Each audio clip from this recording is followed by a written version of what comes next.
যারা দ্বীনি মাহফিলকে ব্যক্তিগত অপছন্দের কারণে ব্যবসা প্রতিষ্ঠান বলে আখ্যায়িত করে তাদের ব্যাপারে কিছু বলবেন?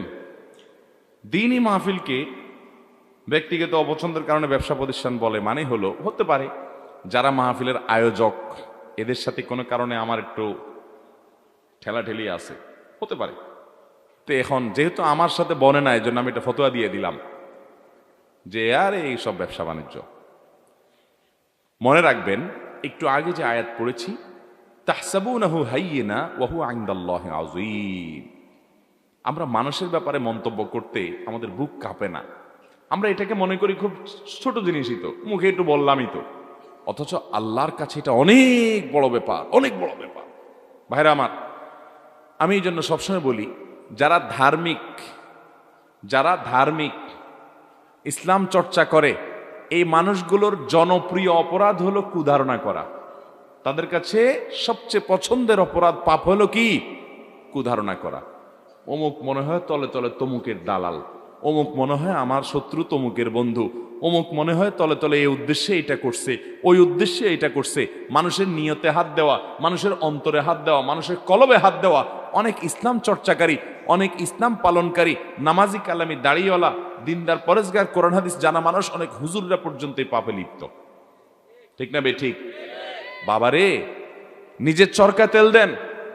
কিয়ামতের ময়দানে যখন আল্লাহ রাব্বুল আলামিন আপনার আমলের ভান্ডার খুলবেন, সেদিন দেখবেন হাজার হাজার লক্ষ লক্ষ পাপের বোঝা এক ব্যক্তিকে আল্লাহ তাআলা হাজির করবেন, এবং তার বদামলগুলো যে লেখা হয়েছে, ফেরেশতারা যে লিপিবদ্ধ করেছেন, সেগুলা এত বড় হয়েছে যে দীর্ঘ জায়গা দখল করে বসে আছে, যতদূর চোখ যায় এইরকম জায়গা পর্যন্ত চলে গেছে।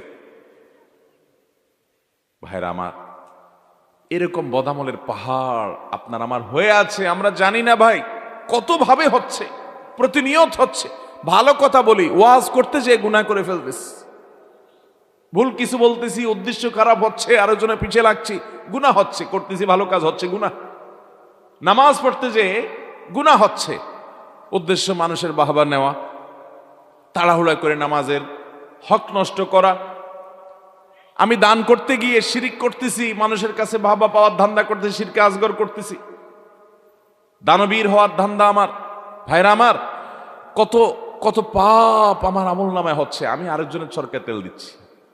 ডক্টর খন্দকার আব্দুল্লাহ জাহাঙ্গীর রহমতুল্লাহ বলতেন, বাবারে, সারা জীবনে 4 রাকাত নামাজ খুঁজে বের করতে পারবেন যে বুকে হাত দিয়ে বলতে পারবেন এই 4 রাকাত নামাজ আমার শতভাগ পারফেক্ট হয়েছে, একটুও মনোযোগ অন্যদিকে যায় নাই, পরিপূর্ণ মনটা আল্লাহকে দিয়েছি, সুন্দর করে নামাজ পড়েছি, এরকম 4 রাকাত নামাজ পাওয়া কঠিন হবে। 4 রাকাত নামাজে দাঁড়ালে 4000 চিন্তা মাথায় আসে। আল্লাহর কাছে নিবেদন করার মতো 4 রাকাত নামাজও ফ্রেশ আমি তো পড়তে পারি নাই সারা জীবনে। কি নিয়ে আল্লাহর কাছে যাব সেটা বলার মতো কিছুই আমার নাই। আমি আছি অমুকের পিছনে তমুকের পিছনে, এর গোষ্ঠী উদ্ধার করতেছি, ওর চরিত্র হরণ করতেছি, ওর দোষ ধরতেছি, ওর মানুষের চর্চা পরচর্চা ছাড়া আর কিচ্ছু নাই। বিশেষ করে কুধারণার চর্চা আজকে ঘরে ঘরে, জনে জনে জনে জনে। ঠিক না বে ঠিক? আল্লাহ তাআলা আমাদেরকে বেঁচে থাকার তৌফিক দান করুন। ইয়াকুম আয-যান ফাইন্নায যান্না আকযাবুল হাদিস। তোমরা কুধারণা থেকে বেঁচে থাকবে, কারণ এটা সবচেয়ে বড় মিথ্যা। কত মানুষ সম্পর্কে আপনি কুধারণা করেছেন, আসলে বাস্তবে উল্টা। আপনার কাছে মনে হচ্ছে 2 2 4, এভাবে আপনি দেখছেন, অথচ তলে তলে দেখা যাচ্ছে ভিন্ন কোনো কিছু আছে। আছে না না এরকম? এই জন্য আমরা কখনো কেউ দিনই কোনো কাজ করলে, ভাই নিজে আপনি ভালোভাবে কাজ করেন, আরেকজনের পিছনে কেন লাগছেন? আরেকজনের পরে কুধারণা কেন করছেন? আরেকজনের পরে জাজমেন্টাল কমেন্ট করার অধিকার আপনাকে কে দিয়েছে? আল্লাহকে ভয় করেন, এবং দিনই প্রতিষ্ঠান, দিনই কাজ, দিনই কোনো আয়োজন, ওয়াজ মাহফিল হোক, অন্য কিছু হোক, কুধারণা করতে যাবেন না। স্পষ্ট কোনো অন্যায় পেলেন ভিন্ন কথা, কিন্তু যোগ বিয়োগ করে একজন মানুষকে খারাপ সাব্যস্ত করবেন, এটা জায়েজ নাই। অনেক মসজিদ, অনেক মাদ্রাসা দেখবেন আমাদের দেশে এই সমস্ত কুধারণার কারণে ভেঙে 2 টুকরা হয়ে যায়, 3 টুকরা হয়ে যায়। আছে না নাই? আপনাকে নেতা বানাইছে, সভাপতি বানাইছে, তাহলে সব ঠিক আছে, আর নাহলে ওটা ব্যবসা হয়ে গেছে। আছে না নাই? আপনারা সেক্রেটারি সাহেব বানাইছে, কেশিয়ার সাহেব বানাইছে, তাহলে ঠিক আছে, মাশাআল্লাহ, হ্যাঁ দিনের কাজ। আপনার মন মতো হয় নাই, এবার পিছে লেগে গেছেন। আছে না নাই? আল্লাহ আমাদেরকে পিছে লাগা থেকে বেঁচে থাকার তৌফিক দান করুন।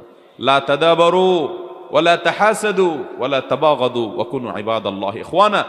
একে অন্যের পিছে লাগিও না, শত্রুতা করিও না, হিংসা করিও না, তোমরা আল্লাহর বান্দা ভাই ভাই হয়ে থাকো। ভাইরা আমার, সাহাবা ইকরামের একটা অন্যতম বৈশিষ্ট্য ছিল, তাদের মনগুলা খুব সহজ সরল ছিল। আকাল্লুহুম তাকাল্লুফান, তারা সবচাইতে বেশি তারা সরল ছিলেন, তাদের ভিতরে কোনো কীর্তিমতা ছিল না। আজ আমরা ইসলামের নামে বিরোধিতা করা, অন্যের পেছনে লাগাটাকে হালাল করে নিয়েছি। ডক্টর আব্দুল্লাহ জাহির বলতেন, এর মাধ্যমে আমরা প্রবৃত্তির পূজা করি, আমার মন আমাকে গোলাম বানায় এই সমস্ত অপকর্ম করা, এটা ইসলামের কোনো খেদমত হয় না। অতএব আমি কি করছি সেটা আরেকজনের ব্যাপারে জাজমেন্টাল কমেন্ট করে তার অন্তরে হাত দিয়ে গুনাহ করব